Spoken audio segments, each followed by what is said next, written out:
Dilalui oleh Yang Berbahagia Datuk Azwan Effendi bin Zaira Kisnaini yang merupakan Datuk Paduka Maharaja Lela Istana Negara. Assalamualaikum dan hai, saya Alwani dari Wadah Delhi. Sekarang saya berada di Pejabat Pengurusan Istana Negara untuk satu sesi temubal bersama Datuk Paduka Maharaja Lela Azwan Effendi Zaira Kisnaini. Sebut sahaja mengenai Datuk Paduka Maharaja Lela, pasti ramai yang mengenali Datuk Maharaja Lela daripada Perak.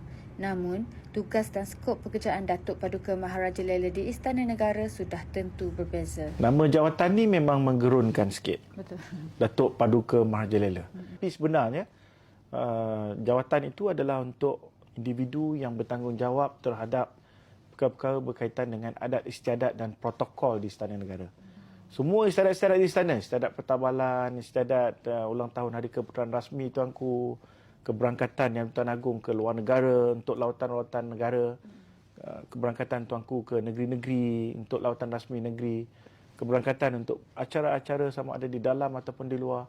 Semuanya diuruskan oleh bahagian istiadat Istana Negara ataupun Datuk Paduka Maharaja Lela, supaya kita memastikan bahawa setiap majlis dan acara dan istiadat yang Tuanku berangkat itu dikendalikan dengan tertib sesuai dengan kedudukan Yang di-Pertuan Agong sebagai Ketua Negara dan sesuai dengan kedudukan Raja Pemaisuri Agong. Contohnya, di mana saja Tuanku berangkat, perlulah ada permaidani merah sebagai tanda penghormatan kepada kedudukan Ketua Negara. Red carpet. Jadi kita kena pastikan. Melainkan, sekiranya ada beberapa majlis tertentu yang kita dapat titah secara langsung daripada Tuanku. Contohnya kali ini nak berangkat pergi ke kampung-kampung, tak perlulah ada kapet. Jadi kita junjung titah. Tuanku nak berangkat contohnya ad hoc ke gerai-gerai di kampung-kampung untuk bertemu dengan rakyat jelata. Jadi itu tak perlu kapet lah. Jadi yang kita akan membuat persediaan dari segi istiadat dan tata cara istiadat bersesuaian dengan majlis. Di mana majlis yang perlukan lagu negaraku, jadi kita kena main lagu negaraku oleh pancaragam full band, pancaragam tentera ataupun pancaragam polis di Raja Malaysia, kerana lagu negaraku yang dimainkan di dalam majlis-majlis rasmi mewakili batang tubuh Tuanku, penghormatan yang kita berikan kepada Yang di-Pertuan Agong sebagai Ketua Negara ataupun Raja Pemaisuri Agong. Itu antara contohnya lah. Datuk Azwan Effendi telah berkhidmat sebagai Datuk Paduka Maharaja Lela selama 17 tahun. Beliau menyatakan antara tuanku yang bersemayam sepenuhnya di Istana Negara adalah Tuanku Al-Sultan Abdullah. Ditanya siapa yang bersemayam sepenuhnya, saya ingat mungkin antara contohnya Tuanku Al-Sultan Abdullah. Antara yang memang bersemayam daripada awal sehinggalah ke akhirnya di Istana Negara. Tetapi walau bagaimanapun, kalau ada duli-duli tuanku yang kadang-kala bergile-gile bersemayam di Istana Negeri, kadang-kadang bersemayam di Istana Negara. Di Istana Negara ini, semua pegawai-pegawai dan kaki tangan, kita sentiasa bersedia seakan-akan Tuanku Yang Bertuan Agong dan Pemaisuri Agong bersemayam sepenuhnya di Istana Negara.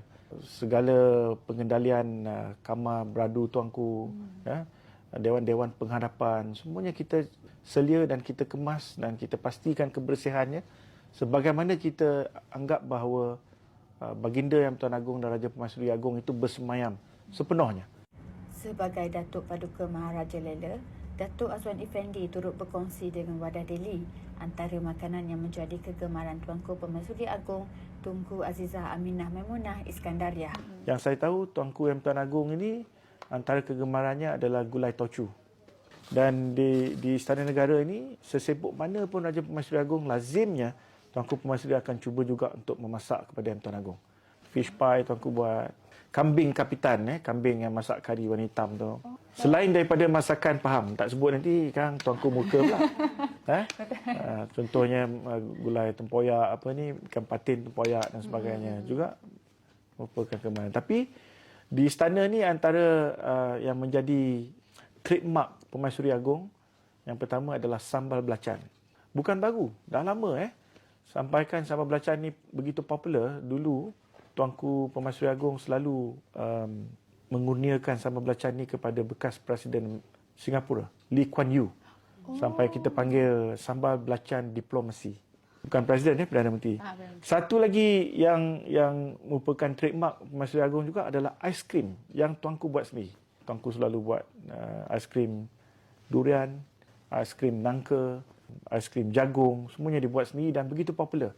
Sampai tuanku buat satu tap khas, air tangan Raja Pemaisuri Agung.